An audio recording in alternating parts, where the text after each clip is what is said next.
class, I decided to redo the osmolality problem because the one I did in class did not come out very clear. The video quality was pretty poor.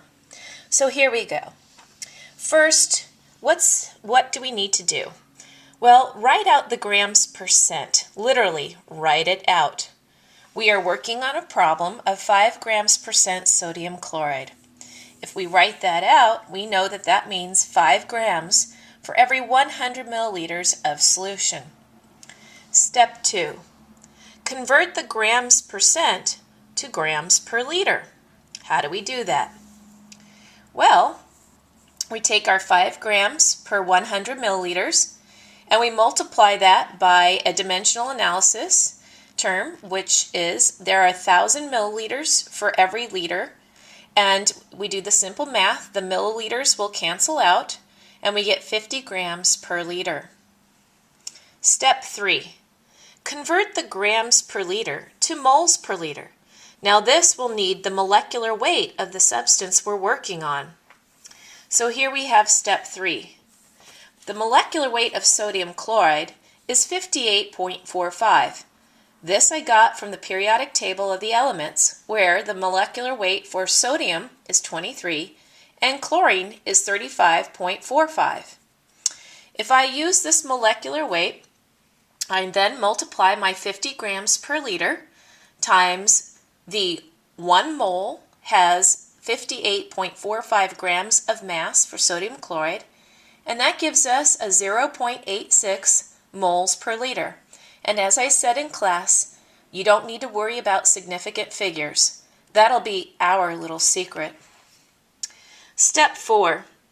We now need to convert the moles per liter to moles per kilogram. And that means that we are converting from molarity to molality.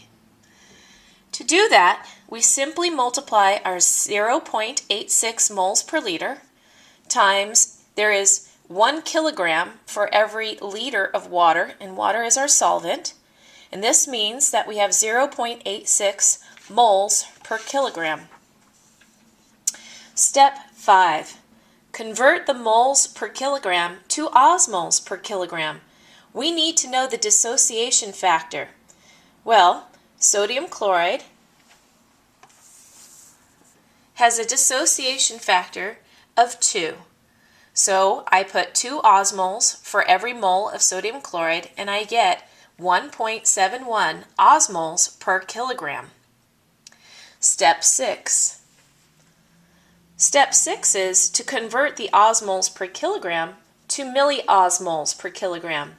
This is important because you learned in class that your body fluids have an osmolality of 280 to 300 milliosmolal. You need to do this conversion factor so that you can answer question 7. What would a cell do if it were placed in this solution? Would it swell? Would it gain water? Or would it crenate, meaning lose water? Or would it be, quote, happy, meaning is the solution isoosmotic to the body fluid osmolality? Well, step 7 and 6 together. To convert the osmolality into milliosmolality, we know that there are 1,000 milliosmoles for every, that should say osmole. And that means that there are 1,710 milliosmoles per kilogram. What would the cell do? Clearly, 1,710 is much, much more concentrated than the 300 milliosmolal. Therefore, a human cell would crenate. That means it would lose water to that solution because this solution is hyperosmotic and hypertonic. That concludes our little tutorial. Next, in our next segment, we will work through a problem for 5 grams percent of glucose and determine if it is isoosmotic or hyperosmotic or hypoosmotic to body fluid osmolalities.